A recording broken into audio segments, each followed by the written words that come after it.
Le gouvernement est mobilisé pour assurer le succès du 137e pèlerinage marial de Popenguine les 7, 8 et 9 juin 2025 avec toutes les mesures nécessaires à son bon déroulement. Face au récent effondrement de bâtiments, notamment en période d'hivernage, le chef de l'État exige un renforcement des contrôles pour garantir la qualité, la durabilité et le respect des normes à travers une cartographie nationale des bâtiments à risque avec des mesures adaptées, une campagne nationale de sensibilisation sur les règles d'urbanisme et le code de la construction pilotée par les ministères concernés en lien avec les maires et la protection civile, une homologation stricte des matériaux et contrôle rigoureux des chantiers avec des attestations de conformité systématiques et une accélération des missions du Laboratoire national des BTP pour prévenir les risques. Le président de la République félicite le Premier ministre Ousmane Sonko pour le succès du lancement du PAVI 2 doté d'une enveloppe de 107,2 milliards de francs CFA, un projet clé pour l'entrepreneuriat féminin et des jeunes qui sera essentiellement orienté vers le financement équitable sur tout le territoire national et une priorité aux projets agricoles et à la souveraineté alimentaire. Le Sénégal, désormais pays producteur de pétrole et de gaz, veille à une gouvernance exemplaire du secteur. Le chef de l'État demande au Premier ministre d'assurer une gouvernance optimale dans le but de respecter les contrats avec les partenaires, de développer le contenu local et les champions nationaux, d'auditer les fonds de stabilisation et intergénérationnels gérés par le Fonds 6 et de tenir la première réunion sous son magistère du COS-Petrogaz avant fin juillet 2025. L'enseignement des langues nationales est un pilier de la souveraineté. Conformément à la Constitution, le président de la République rappelle l'importance de l'alphabétisation en langue nationale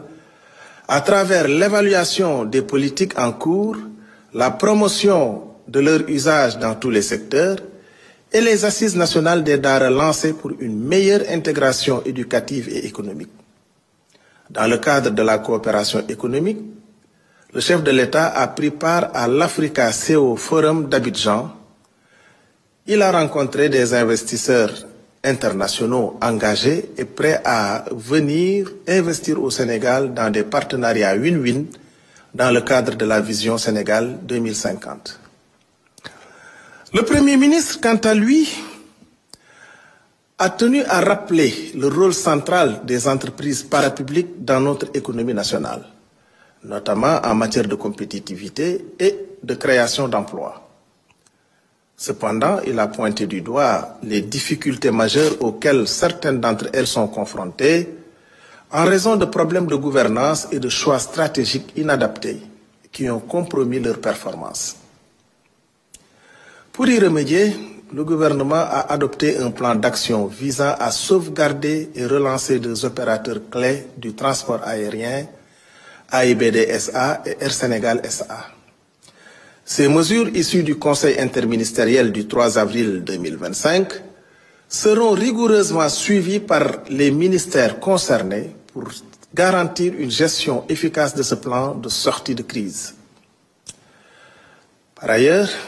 le Premier ministre a demandé au ministre secrétaire général du gouvernement et à celui en charge des finances et du budget de relancer le comité interministériel de suivi et de restructuration des entreprises publiques et parapubliques. Il a également insisté sur la mise en place rapide du fonds de relance dédié à la restructuration de ces sociétés. Enfin, le chef du gouvernement a appelé à une rupture totale avec les anciennes pratiques en instaurant une nouvelle politique managériale fondée sur la responsabilité et les résultats. Sur la modernisation de l'administration publique, le Premier ministre a souligné qu'elle est un levier essentiel pour concrétiser la vision Sénégal 2050 portée par l'agenda national de transformation. Pour y parvenir, plusieurs actions seront menées, notamment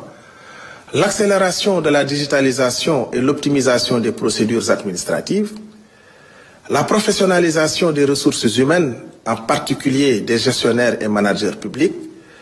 et le renforcement des capacités en matière de conduite, du changement d'efficacité administrative et d'éthique professionnelle. Je vous remercie pour votre